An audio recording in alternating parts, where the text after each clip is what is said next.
You've fasted, you've prayed, you've cried, and still it seems like nothing moves. It's not that God doesn't hear you.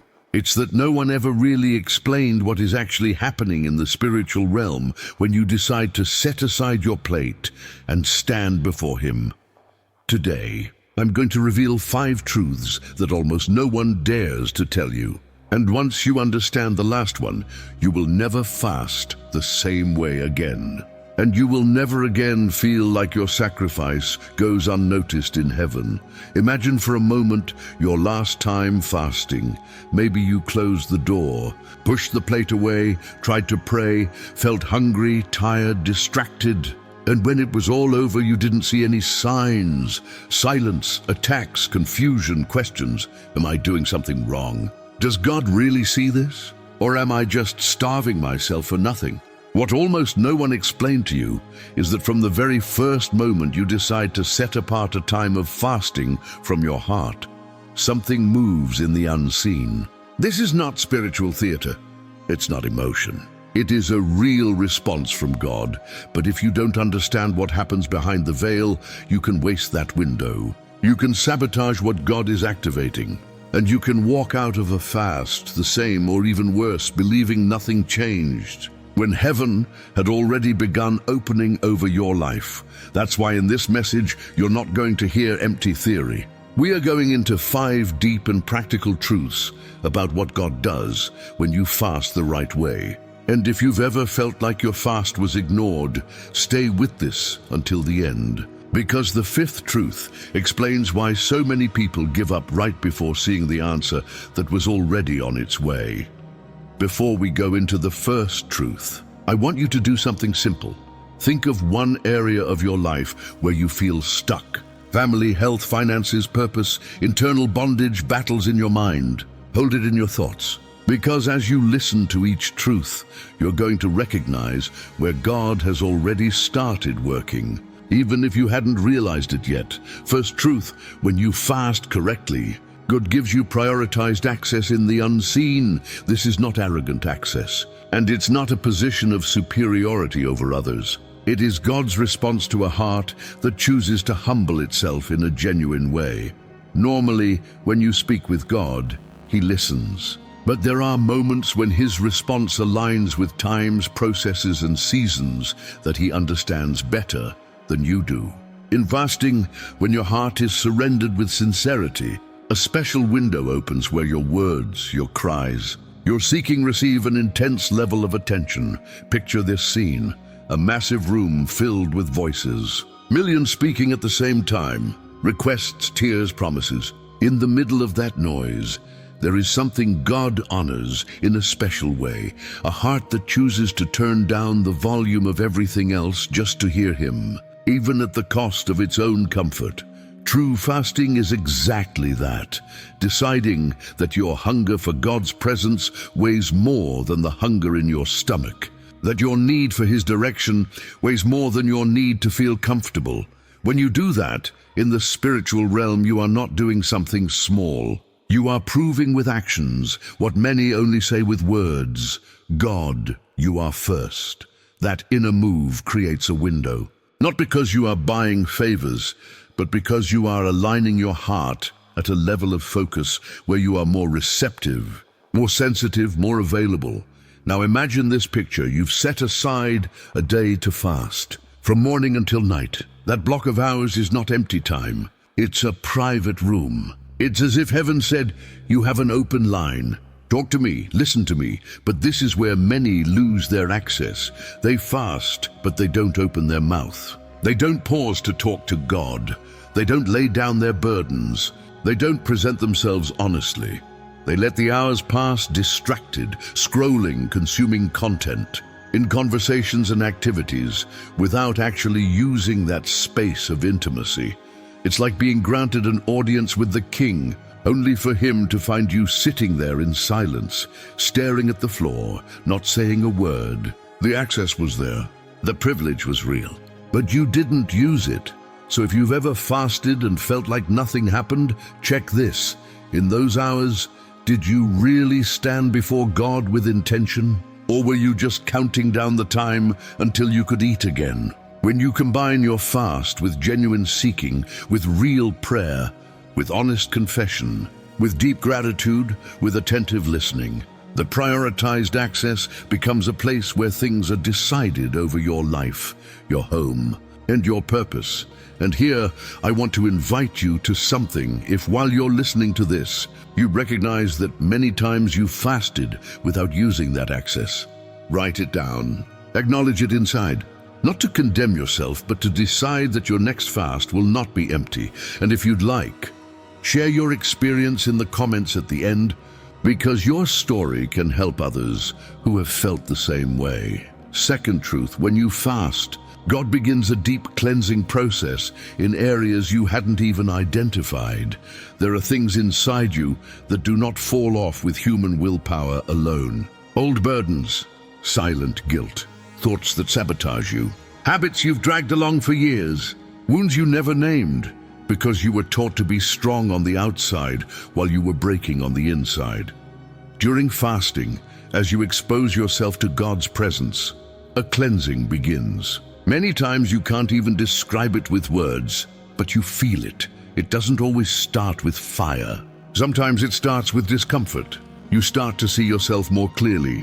You see attitudes. You see pride. You see fear. You see desires that do not line up with what God has prepared for you. And you can get confused, thinking the fast is pulling you away, when in reality it is exposing what God wants to heal. It's like refining metal. The fire doesn't create the dirt. It reveals it. In a genuine fast, God begins to show you what is extra, what is heavy, what entangles you. At the same time, His presence starts to lift burdens you thought you'd have to carry forever. There are people who, after a sincere fast, feel lighter, more at peace, with more clarity, without being able to fully explain why. It wasn't suggestion, it was cleansing. In that process, God's presence can touch physical and emotional areas. That chronic fatigue you never understood, that pressure on your chest, those sleepless nights, that fog in your mind, that inability to enjoy what is good. Many times these are not just circumstances. They are effects of things that have been piling up.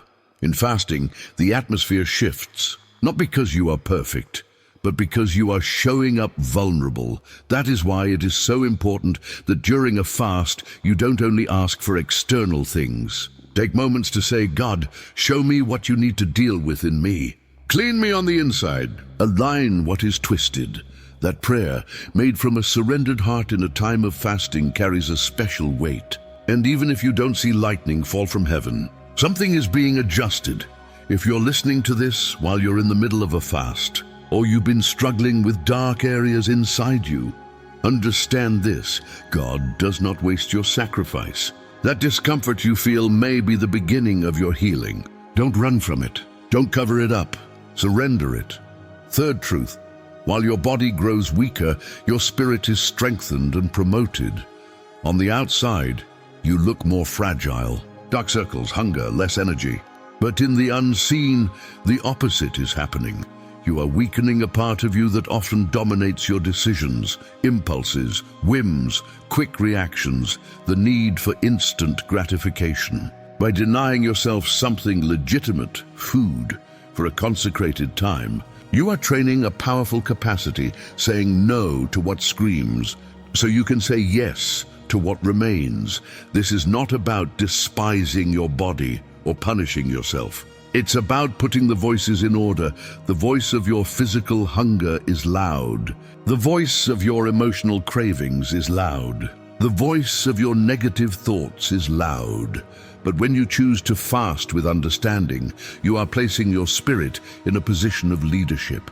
And God honors those who are willing to live from the inside out, not dragged from the outside in. Think of someone in training. From the outside, they look exhausted, sweaty, limited. But in reality, they are growing in endurance, strength, and control. A well-understood fast is that training. You are building inside you a stronger, more sober structure, more sensitive to God's voice. Here's something you may not notice immediately. In the weeks and seasons after a genuine fast, you start making different decisions. You start discerning relationships. You start dropping habits you used to justify. You start walking with a courage you didn't have before. You begin to say no where you used to give in to pressure. That is internal promotion. God starts trusting you with more clarity, more responsibility, more revelation, because you no longer react the way you used to. Maybe your face isn't glowing, but the spiritual world sees the difference. Where before you were easy to move with any impulse, now there is firmness. Where before you were a victim of patterns, now there is resistance. Where fear used to paralyze you, now conviction holds you up.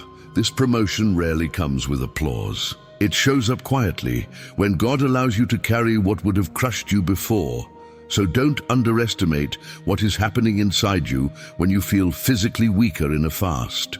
While your flesh complains, your spirit is learning to govern. And that inner shift is key for everything God wants to trust you with afterward.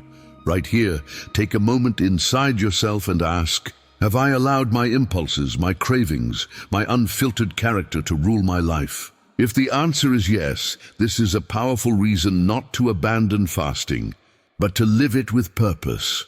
And if this message is exposing things in you, stay with me. Because what comes next is about how God sharpens your ability to hear and see with precision. Fourth truth, fasting sharpens your spiritual senses to recognize God's voice and direction with a different level of clarity. One of the biggest battles for many people is not believing whether God can speak, but learning to distinguish when is it Him, when is it their own thoughts, when is it fear, when is it just desire.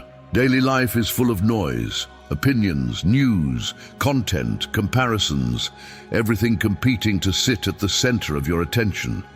When you choose to fast with integrity, you are lowering the noise, not only of food. If you do it well, you also begin to filter your inputs. Fewer empty distractions, less automatic consumption, more focus. In that environment, God's voice doesn't get smaller. It becomes more evident. Not because He wasn't speaking before, but because now you're giving Him room. During a time of fasting, it's common to start remembering words you had forgotten, verses, promises, warnings, ideas that align with what God wants to build with you. It's also common for decisions that once looked confusing to start lining up. There is a new filter. What you used to accept without thinking now troubles you. What you used to ignore now calls to you strongly. Don't always expect a spectacular experience. Sometimes the clearest sign that your senses are being sharpened is simply this. You can no longer feel comfortable where you used to settle. You can't justify what you once defended. You begin to say, this doesn't help me. This doesn't build me. This doesn't align with what God is speaking to my life. That new sensitivity is the fruit of a heart intentionally exposed to His presence. So in your next fast, don't fill every minute only with words going up. Leave space to listen. Keep a notebook nearby. Write what comes with peace, with clarity, in alignment with His character. Not every thought will be an instruction, but in that environment, God can give you specific direction for your home, your service, your work, your key decisions. And now we arrive at the truth many don't understand. The one that explains why things sometimes seem to fall apart when you decide to fast. This is the part almost no one explains honestly, and it's the reason why some people feel like fasting brought them problems, when in reality it was breaking chains that had been hidden for years. Fifth truth, when you fast with understanding, God activates processes that break yokes, patterns, and chains that would not move with superficial prayers. There are things in life that are not just bad habits. They are internal structures formed over years of wounds, repetition, words, decisions, and atmosphere. There are cycles, destruction in the family, violence, infidelity, constant ruin, recurring sickness, thoughts of death, bondages passed from one generation to another. In the unseen, they are like tight knots, deeply embedded. When you choose a genuine fast, not manipulated, not for show, but from a heart crying out for real freedom, God begins to expose those knots, and this is where many get confused. Suddenly, during or after the fast, certain areas seem to get worse. Conflicts surface, temptations intensify, Old fears come back louder. Heavy thoughts become more obvious. It's not that the fast ruined your life. It's that what was hidden has lost its cover. It's like lifting old carpet in an old house. Underneath, there's dust, insects, mold. They were always there. The movement made them visible. In the same way, when you stand before God in fasting, He begins to touch areas you yourself had buried. What was disguised now comes to light to be confronted and broken. This is the point where many walk away. They think, ever since I fasted, everything got worse. I'm not doing that again.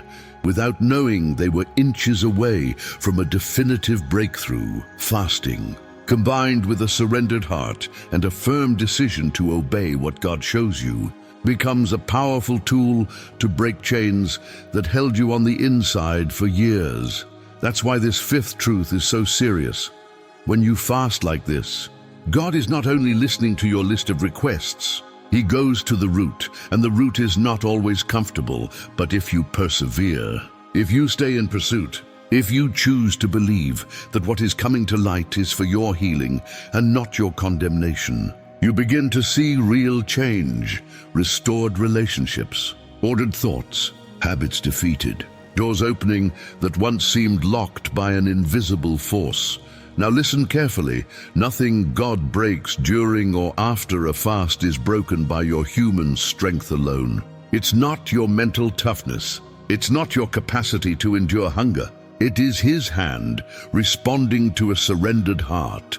The power is in God, not in the number of hours without food. Fasting is the evidence that you are willing to align your inner life with what He wants to do. If you've made it this far, there is probably something burning inside you. Maybe you're remembering past fasts. Maybe you're finally understanding why certain things shifted the way they did. Maybe you're feeling the call to fast again, but this time with understanding, with purpose, with these 5 truths engraved in your spirit. I want to invite you to do 3 very specific things. First, stop seeing fasting as a religious obligation or a punishment. See it as a privilege of access. Every time you choose to fast sincerely, God opens a private room to meet with you, to cleanse what weighs you down, to strengthen your inner life, to sharpen your hearing, and to break chains that have been stealing your life. Second, if this message has ignited something in you, don't let it fade. Write it down. Decide before God how you are going to live your next time of fasting, what you're going after, what you're surrendering, which areas you will allow Him to touch without excuses. You don't need to announce it to the world. What God wants to do is deep and personal. Third, I don't want this to be just another video you close and forget. I want this to become a community of people who truly love God and want to grow in understanding, not just in emotion. So if you saw yourself in any part of this message, write it down. Share what you've lived in fasting, the doubts you had, the changes you saw, or even where you're watching from. This is not empty curiosity. It's about creating a space where you know you are not alone in this pursuit. And if you sense that you need to keep receiving clear, deep, practical teachings like this, stay connected and subscribe. Not to inflate a number, but to be part of a generation that learns to draw near to God with understanding, with reverence, and with mature faith. What comes after this is going to keep equipping you so that every time you stand before God, you know what is happening in the unseen, and you never again feel like your sacrifice disappears into silence. Your fast is not empty hunger.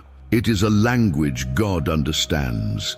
And when you fast this way, with these truths carved inside you, heaven does not see you as just another face in the crowd. There is access. There is cleansing. There is promotion. There is clarity. And there are chains that will never again have the final word over your life. If this message resonated with you, stay close. What God began to awaken in your spirit today, He is faithful to turn into something real.